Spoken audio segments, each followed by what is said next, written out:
В этом видео вы узнаете, что делать, если вы узнали, что ваш мужчина вам изменяет.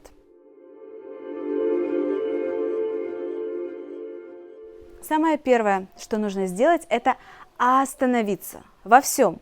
В своих эмоциях остановиться, в действиях, в претензиях. Все поставить на тотальную паузу. Потому что наломать дров всегда успеете, а потом кто это будет разгребать? Поймите, не каждые измены должны заканчиваться расставанием, и не каждые измены должны заканчиваться тем, что нужно вкладывать в укрепление ваших отношений. Это очень тонкий индивидуальный момент.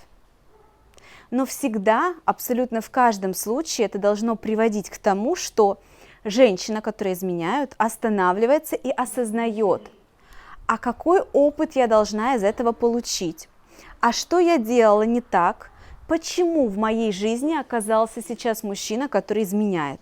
Почему именно у меня? Потому что рядом в мире, поверьте, есть миллионы женщин, которым не изменяют. Это 100%. Почему же именно вам такой попался? Это период трансформации отношений, либо полной разрухи. Ну, трансформация – это тоже разруха.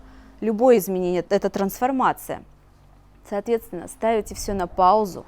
И если у вас есть возможность физически отдалиться от него, переехать, где-то побыть самой, причем прям так ему и скажите, что сейчас ничего не готово, ставлю все на паузу. Если у вас есть возможность, правда, отдалиться, это будет здорово.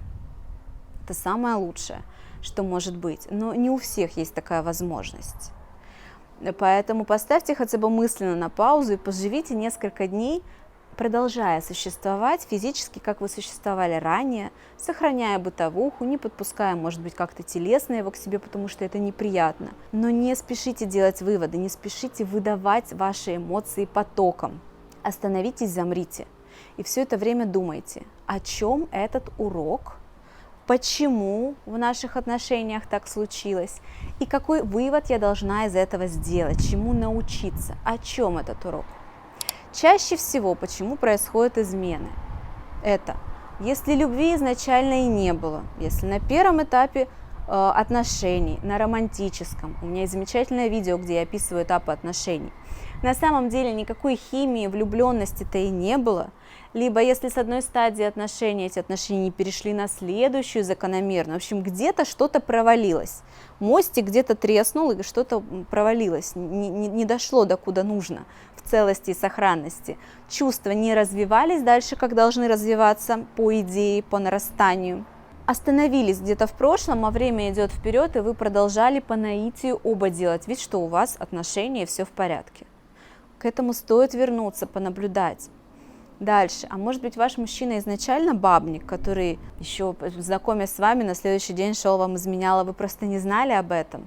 Но с таким нужно будет, безусловно, разводиться, расставаться. Зачем? Это неисправимо, если мужчина сразу так начинает.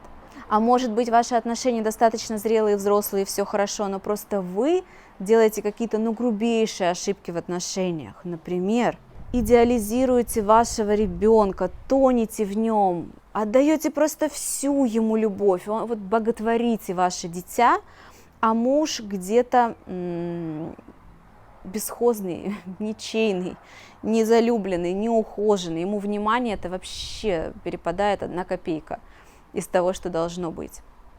А бросить он вас не может быть, он наоборот очень порядочный мужчина, не может прийти, стукнуть кулаком по столу и сказать: слышь ты, жена, ребенок это, конечно, хорошо, но, вот он я должен быть следующий после тебя. Вообще правильное распределение энергии – это себя любить в первую очередь, себе давать энергию свою, то есть тратить ее на себя столько, сколько нужно. Дальше идет муж, мужчина, и только потом дети, и только потом ваши мамы, папы и другой круг ближайшего окружения. Но у нас ведь так часто женщины это нарушают и вливают все в ребенка.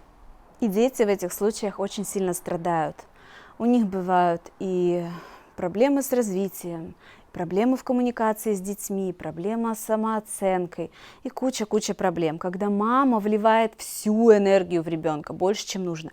Знаете, что переизбыток энергии – это точно так же плохо, как ее недостаток, потому что когда ее количество энергии идет потоком на одну какую-то точечку, в больше, чем нужно этой точечке, то этот поток энергии разрушает эту точечку. И с детьми происходит то же самое.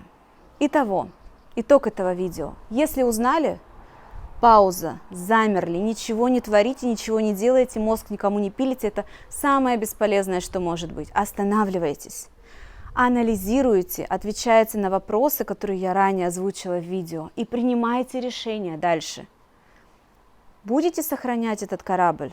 А это активное действие. Сохранять – это не пилить мозг, сохранять – это давать, находить дырки и латать их своими усилиями. Или не будете сохранять, а уйдете из отношений. Но, пожалуйста, уходите красиво. Красиво – это не хлопать дверью и не выбрасывать его вещи с 5-го этажа многоэтажки вниз в мусорном пакете. Нет. Уходить красиво – это уходить по-взрослому, признавая право мужчины изменить вам. У нас нет рабовладельческого строя сегодня. А мужчина, он такой же свободный человек, как и все другие. И он имеет право изменить. Да, это некрасиво, изменить втихаря. Да, это партизанские действия, это совершенно не благородно. Но это не должно вас обижать. Это лишь показывает, что он недостаточно зрел, недостаточно смел, чтобы сделать это как-то более открыто, что ли. Сначала уйти, потом изменить, ну или там разные другие картинки, которые нарисуются у вас в голове.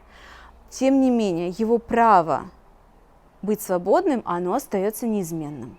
Поэтому уходить нужно, расставаться, уметь красиво, чтобы быть взрослыми. Каждое некрасивое расставание имеет свои последствия, особенно если в вашей семье уже есть дети. Если это видео было вам полезно, обязательно прямо сейчас ставьте лайк, чтобы другие люди тоже увидели это видео и услышали эту информацию. Подписывайтесь на канал, а если есть вопросы, пишите их внизу в комментариях. Читаю комментарии, отвечаю на вопросы. Пока!